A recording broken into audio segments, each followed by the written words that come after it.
What's up, everybody? Steven here, the Horror Freak 85, here for Polonia Week, day 3, and this time I'm reviewing the movie Rip, which I would like to thank Frank Durant for sending me a copy to review for you guys. Uh, I'll leave a link down below. I did interview him on the House of Horrors podcast. If you missed that show and want to check it out, I'll put the link in the description box so you can check it out if you like. Uh, Unfortunately, there was no trailer or anything on Internet Movie Database that I could find, so I'll go ahead and read the back of it for you. A young woman with a mysterious past arrives in the Catskills to find she has inherited a resort that has been in her family for generations. What seems to be a dream come true soon turns into a nightmare she cannot escape when a killer starts stalking the resort's patrons. Can it have some connection to her fabled ancestor, the legendary man who slept his life away, Rip Van Winkle? It's starring, sorry if I pronounce names wrong, I apologize, Lyra Turner and McKenna Wasaki. Of course, it was written by Frank Durant. It's a Polonia Brothers Entertainment, and Mark Polonia co-directed it with Frank. Let's see, it came out in 2021.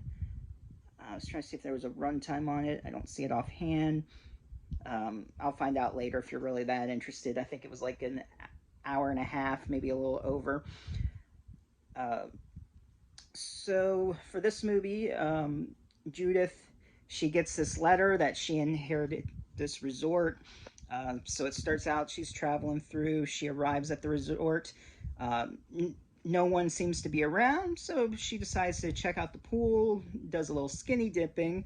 Lo and behold, she wasn't alone.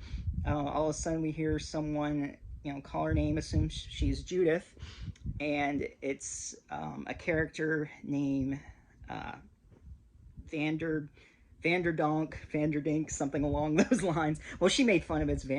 It's Vanderdonk, but she had trouble saying it. Later on, so I was just joking about that. But this character is played by Tim Hatch, who he used to work there. I guess when her grandfather or uncle or whoever she inherited the place from that she didn't know about worked there.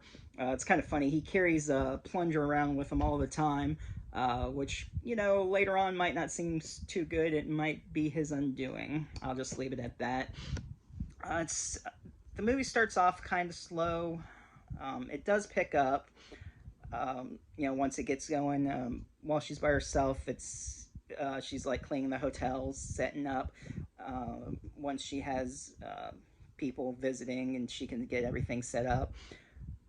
And she has these weird dreams of her running in the woods, which may be explained later on, something that's weird that goes on. She later gets this first customer that knocks at the door in like the middle of the night. Some mysterious girl named Brahm, that's all she goes by. She seems kind of weird, and she shows up not too long after you hear on the radio there was a killer in the Catskills. So it's just a little suspicious, may or may not be connected. You'll just have to watch it and find out. So she checks her in, and later on they do learn a little bit about each other. There's some sexual tension between them. And throughout, a couple more guests arrive, some spring break girls, these who are just passing by, just need a place to stay, stuck up little bitches, I want to drink and think they should have like a good hotel experience. So there's also like this couple who are married, having problems. She's a total bitch also, trying to tell the husband what to do, and she's all pissed off at what a cheap place this is, how there's no internet and television, and like what is she supposed to do there, and she's just told there's hiking and camping. So it finally picks up a little bit once the guests start arriving. She's still having these dreams, and little by little, some guests might be disappearing or getting killed off. As you can tell by the cover, there's some interesting kills with that bowling pin, so that's fun. Won't tell you who survives or what happens. You'll just have to find out and watch.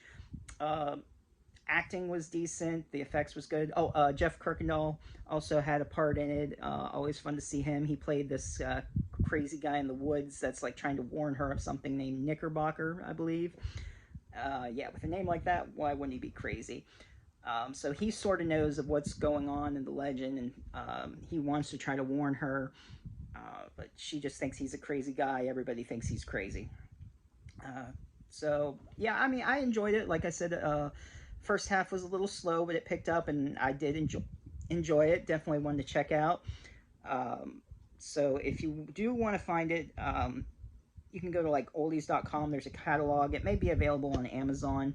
I'll put, you can see the picture that's right next to me, probably right over my shoulder here.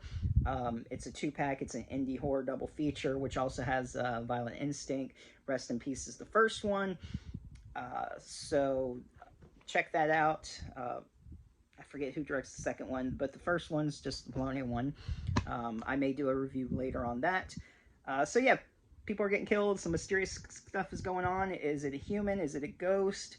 What's her connection to Rip Van Winkle? You'll just have to check it out.